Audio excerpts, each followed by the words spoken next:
And so here we are, Castle of Illusion starring Mickey Mouse.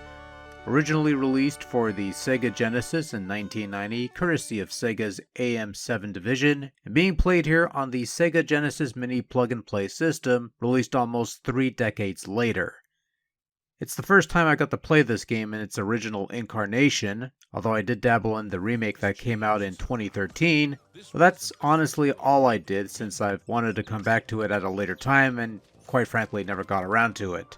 But yeah, here's Castle of Illusion, a game highly regarded by many old school fans and one of the early highlights of the Mega Drive library, and here I am playing it for the very first time. I'm usually skeptical about these sorts of things because sometimes the masses will praise something as great, and then when I get around to it my feelings are less than stellar for better or worse. But while Castle has eluded me all these years, I did play the sequel, World of Illusion, and I thought that was pretty good gaming fare. So what's the worst that could happen with Castle of Illusion?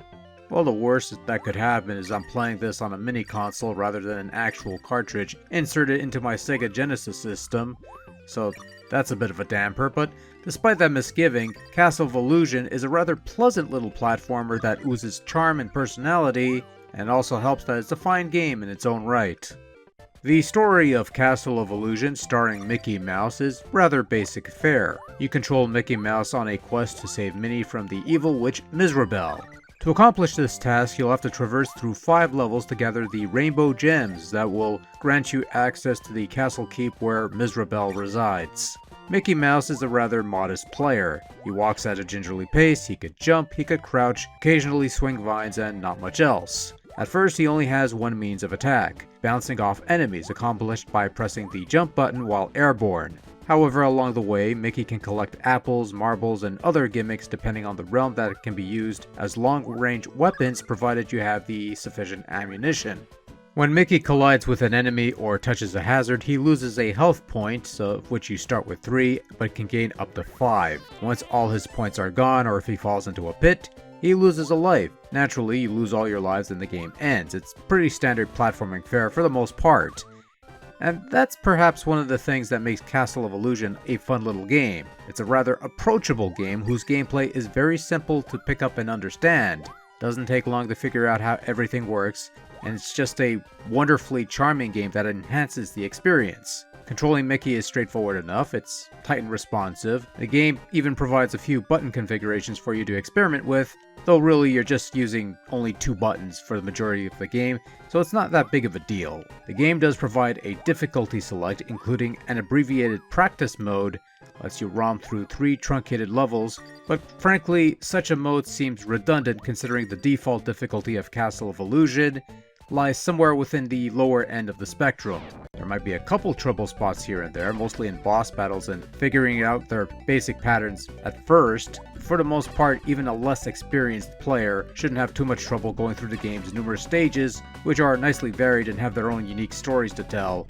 Whether it be Toyland's topsy-turvy gimmick, navigating the caves and avoiding the running water that sweeps you away, or going through another clock tower gimmick, because sure, why not?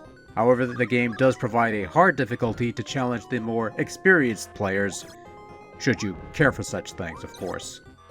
Castle of Illusion is a vibrant and colorful little game that has some clean-looking sprite work and a wide variety of different locales that feel lush and magical. Mickey's perhaps the most animated of the bunch, with some little touches here and there in terms of the idleness. That doesn't detract from the overall quality of the rest of the visual presentation. Various character designs are charming for a game of this ilk. The topsy-turvy effect is done rather well, and on a whole, it's just a nice looking game that doesn't push any envelopes of any sorts, but it's easy on the eyes, it manages the cartoon stylings of an old Disney cartoon just fine, and it just looks good for an early Genesis title, which is a huge thumbs up. On the audio front, it's alright.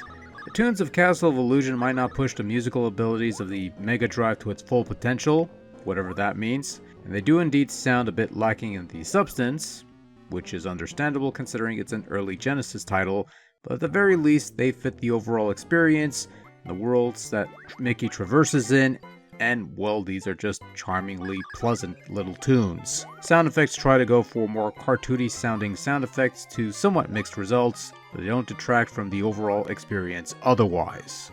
Overall, Castle of Illusion starring Mickey Mouse is one of the early highlights of the Sega Mega Genesis Drive Thing library. I'm glad this got reissued onto the recent mini console because hey, while it might not provide the most hardcore of challenges or whatever, while it might be a bit on the short side, and while it might be somewhat derivative of another mascot-based platformer on a rival console, it is a well-crafted game that is simple to understand, bursting with charm and personality.